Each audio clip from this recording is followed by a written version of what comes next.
Kalev Cramo ja ühisliigas enne tänast 6 kohtumisest vaid ühe võitnud Venemaa klubi Krasnojarski Jenissei mäng tõi Kalevile tabelisse 2 võidu kõrvale 4. kaotuse. Kui tempoka ja võrdse alguse järel tuli vastu võtta 91-99 kaotus. Esimesel poolajal juhiti kordamööda mõne punktiga. Kalevil toimis hästi koostöö Devin Gibsoni ja 19 punkti visanud Frank Elegari vahel.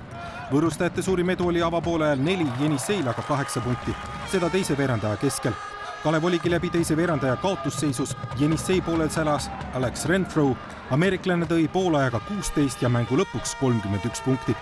Poolaja 47-52 kaotanud Kalev alustas teist veerandajaga 11-0 vahespurdiga, kus suure töö tegid ära Kalevile 19 punkti toonud Ty Abbott ja 15 punkti visanud Rain Veidemann.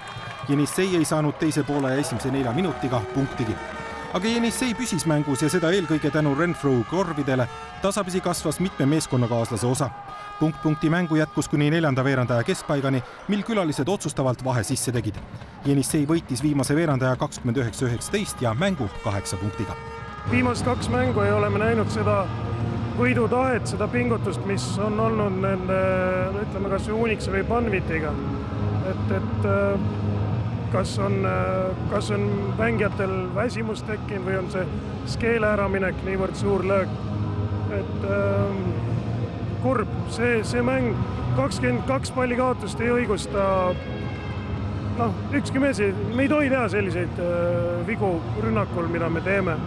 Lapsikud, jooksud, see kõik maksab kätte ja tänane mäng oli musternäidis.